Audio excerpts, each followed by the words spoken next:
ನಮಸ್ಕಾರ ಸ್ನೇಹಿತರೆ, ಜ್ಯೋತಿರ್ಭವಿಷ್ಯ ಚಾನೆಲ್ಗೆ ತಮ್ಮೆಲ್ಲರಿಗೂ ಆತ್ಮೀಯವಾದ ಸ್ವಾಗತ. ಇಂದಿನ ಒಂದು ವಿಡಿಯೋದಲ್ಲಿ ನಾವು ಅಂಗಾರಕ ಸಂಕಷ್ಟಹರ ಚತುರ್ಥಿಯ ಬಗ್ಗೆ ಒಂದಷ್ಟು ಮಾಹಿತಿಗಳನ್ನು ನೋಡ್ತಾ ಹೋಗೋಣ. ಈ ಅಂಗಾರಕ ಸಂಕಷ್ಟಹರ ಚತುರ್ಥಿಯು 2026ರ ಮೊದಲ ಚತುರ್ಥಿಯಾಗಿದೆ. ಇದು ಉಳಿದೆಲ್ಲ ಸಂಕಷ್ಟ ಚತುರ್ಥಿ ತಿಥಿಗಳಿಗಿಂತ ಅತ್ಯಂತ ಶ್ರೇಷ್ಠವೆಂದು ಹೇಳಲಾಗುತ್ತದೆ. ತಿಂಗಳಲ್ಲಿ ಕೃಷ್ಣ ಪಕ್ಷದ ಯಾವುದೇ ಒಂದು ಮಂಗಳವಾರದಂದು ಈ ಸಂಕಷ್ಟಹರ ಚತುರ್ಥಿ ಬಂದರೆ ಅದನ್ನು ಅಂಗಾರಕ ಸಂಕಷ್ಟಹರ ಚತುರ್ಥಿ ಎಂದು ಹೇಳ್ತೇವೆ. ಈ ವ್ರತವನ್ನು ಮಾಡುವುದರಿಂದ ಕಷ್ಟಗಳು ನಿವಾರಣೆಯಾಗಿ ಮನೆಯಲ್ಲಿ ಸುಖ, ಸಂತೋಷ, ಶಾಂತಿ, ನೆಮ್ಮದಿ ಲಭಿಸುತ್ತದೆ ಅಂತ ಹೇಳಬಹುದು. ವಿಘ್ನ ವಿನಾಶಕನು ನಮ್ಮ ವಿಘ್ನಗಳನ್ನು ನಿವಾರಣೆ ಮಾಡಲಿ ಎಂದು ನಾವು ಗಣೇಶನನ್ನು ಪೂಜೆ ಮಾಡಿ ಪ್ರಾರ್ಥನೆ ಮಾಡುವುದರಿಂದ ಎಲ್ಲರಿಗೂ ಕೂಡ ಒಳಿತು. ಇದರ ಬಗ್ಗೆ ಇನ್ನಷ್ಟು ಮಾಹಿತಿಯನ್ನು ನೋಡೋದಕ್ಕೂ ಮುಂಚೆ ನೀವು ನಮ್ಮ ಚಾನಲನ್ನು ಇನ್ನೂ ಸಬ್ಸ್ಕ್ರೈಬ್ ಆಗಿಲ್ಲ ಅಂದರೆ ಈ ಕೂಡಲೇ ನಮ್ಮ ಜ್ಯೋತಿರ್ಭವಿಷ್ಯ ಚಾನಲನ್ನು ಸಬ್ಸ್ಕ್ರೈಬ್ ಮಾಡ್ಕೊಳ್ಳಿ. ಹಾಗೆ ಪಕ್ಕದಲ್ಲಿ ಕಾಣುವಂಥ ಬೆಲ್ ಐಕಾನ್ ಕೂಡ ಪ್ರೆಸ್ ಮಾಡಿ. ಈ ದಿನದಂದು ಉಪವಾಸ ಮಾಡುವುದು ಅತ್ಯಂತ ಶುಭ. ಇನ್ನು ಅಂಗಾರಕ ಚತುರ್ಥಿಯು ಸಂಕಷ್ಟಹರ ಚತುರ್ಥಿಯ ಅಂತ್ಯದ ಶಕ್ತಿಶಾಲಿ ಚತುರ್ಥಿಯಾಗಿದೆ. ಈ ಒಂದು ದಿನದಲ್ಲಿ ನಾವು ಉಪವಾಸವನ್ನು ಮಾಡಿ ಪೂಜೆ ಮಾಡುವುದರಿಂದ ಒಳ್ಳೆಯ ರೀತಿಯ ಫಲಗಳು ನಮಗೆ ದೊರೆಯುತ್ತದೆ. ಅದು ಮಂಗಳವಾರ ಸಂಭವಿಸಿದಾಗ ಅದನ್ನು ಅಂಗಾರಕ ಸಂಕಷ್ಟ ಚತುರ್ಥಿ ಅಂತ ಕರಿತೇವೆ. ಅಂಗಾರಕ ಎಂದರೆ ಮಂಗಳವಾರದ ಇನ್ನೊಂದು ಹೆಸರು. ಅಂದರೆ ಮಂಗಳ ಗ್ರಹದ ಮತ್ತೊಂದು ಹೆಸರು. ಮಂಗಳ ಗ್ರಹವು ಅತ್ಯಂತ ಶಕ್ತಿಶಾಲಿ ಹಾಗೂ ಶಿಸ್ತು, ಧೈರ್ಯ ಮತ್ತು ಕರ್ಮಕ್ರಿಯೆಯನ್ನು ಇದು ಒಳಗೊಂಡಿರುತ್ತದೆ. ಇದು 6ನೇ ತಾರೀಕು ಯಾವ ಸಮಯದಲ್ಲಿ ಆರಂಭವಾಗುತ್ತದೆ ಅಂತ ನಾವು ನೋಡೋಣ. 6ನೇ ತಾರೀಕು 1ನೇ ತಿಂಗಳು ಜನವರಿ ಬೆಳಗ್ಗೆ 8:01 ಪ್ರಾರಂಭವಾಗುತ್ತದೆ.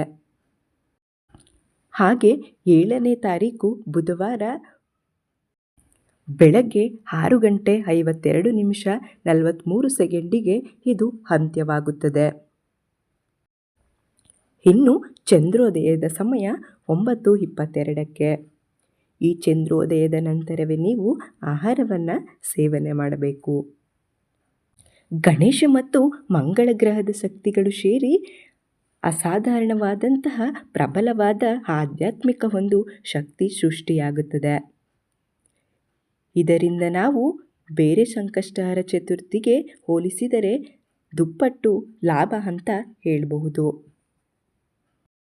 ಅತಿ ಹೆಚ್ಚಿನ ರೀತಿಯ ಫಲವನ್ನು ಕೊಡುವಂತಹ ವಿಶೇಷವಾದ ತೀವ್ರ ಅಡೆತಡೆಗಳು ಬಾರದಂತೆ ನೋಡಿಕೊಳ್ಳಬೇಕು. ಹಾಗೆ ಏನಾದರೂ ನಮಗೆ ಮೇಲಿಂದ ಮೇಲೆ ನಮಗೆ ವೈಫಲ್ಯಗಳು ಉಂಟಾಗುತ್ತಿದ್ದರೆ, ಆರೋಗ್ಯದ ಸಮಸ್ಯೆಗಳು ಉಂಟಾಗುತ್ತಿದ್ದರೆ ಈ ಒಂದು ಚೌತಿಯನ್ನು ಮಾಡುವುದರಿಂದ ನಿಮ್ಮ ಅನೇಕ ಸಮಸ್ಯೆಗಳು, ವಿಘ್ನಗಳು ದೂರವಾಗುತ್ತವೆ.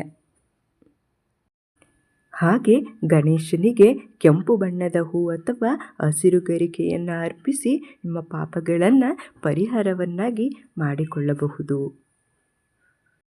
ಹಾಗೆಯೇ ಎಣ್ಣೆ ತುಪ್ಪಗಳಿಂದ ದೀಪವನ್ನು ಬೆಳಗಿ ದೇವರಿಗೆ ಪೂಜೆಯನ್ನು ಮಾಡುವುದರಿಂದ ಅನೇಕ ರೀತಿಯ ತೊಂದರೆಗಳು ನಿವಾರಣೆಯಾಗುತ್ತದೆ. ನೀವು ಮಾಡುವಂತಹ ಎಲ್ಲ ರೀತಿಯ ಕಾರ್ಯಗಳಲ್ಲೂ ಅಡೆತಡೆ ಇಲ್ಲದೆ ಶುಭ ಫಲವನ್ನು ನೀವು ಕಾಣಬಹುದು. ಹಾಗೆ ನಿಮಗೆ ಸಾಧ್ಯವಾದರೆ ಬಡವರಿಗೆ ಅಥವಾ ನಿರ್ಗತಿಕರಿಗೆ ಆಹಾರವನ್ನು ದಾನ ಮಾಡಿ. ಅದರಲ್ಲೂ ನೆನೆಸಿದ ಹಸಿ ಕಡಲೆಕಾಳನ್ನು ದಾನ ಮಾಡುವುದು ಅತಿ ಶ್ರೇಷ್ಠ. ಹಾಗೆ ಗಣೇಶನಿಗೆ ಕಡುಬು ಅಥವಾ ಹಾಲಿನ ಭೋಜನವನ್ನು ನೀಡಿ, ಹಾಲಿನ ಅಭಿಷೇಕಗಳನ್ನು ಮಾಡಿ. ಇದರಿಂದ ನೀವು ಗಣೇಶನಿಗೆ ಪ್ರಿಯಕರವಾಗುತ್ತೀರಿ ಮತ್ತು ಗಣೇಶನಿಗೆ ಅತಿ ಇಷ್ಟವಾದಂತಹ ಮೋದಕಗಳನ್ನು ಮಾಡಿ ನೀಡಿ. ಈ ಎಲ್ಲದಕ್ಕಿಂತ ಹೆಚ್ಚಾಗಿ ನಿಮ್ಮ ಭಕ್ತಿ ಮತ್ತು ಶ್ರದ್ಧೆ ಬಹಳ ಮುಖ್ಯ. ಭಕ್ತಿ ಮತ್ತು ಶ್ರದ್ಧೆಯಿಂದ ನೀವು ಗಣೇಶನನ್ನು ಪೂಜಿಸಿ ಆರಾಧಿಸಿದರೆ ನಿಮ್ಮೆಲ್ಲ ರೀತಿಯ ಕಷ್ಟಗಳು ಪರಿಹಾರವಾಗುತ್ತದೆ. ನಿಮ್ಮ ವಿಘ್ನಗಳನ್ನು ದೂರ ಮಾಡಿಕೊಳ್ಳಲು ಓಂ ವಿಘ್ನೇಶ್ವರಾಯ ನಮಃ ಎಂದು ಪಠಿಸಿ 101 ಬಾರಿ ಬೆಳಿಗ್ಗೆ ಈ ಮಂತ್ರವನ್ನು ಜಪಿಸುವುದು ತುಂಬ ಉತ್ತಮ.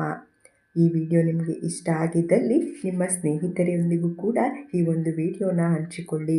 ಹಾಗೆ ಓಂ ಗಂ ಗಣಪತಿಯೇ ನಮಃ ಎಂದು ಕಾಮೆಂಟ್ ಮಾಡಿ. ಶುಭ ದಿನ ಶುಭವಾಗಲಿ. ಧನ್ಯವಾದಗಳು.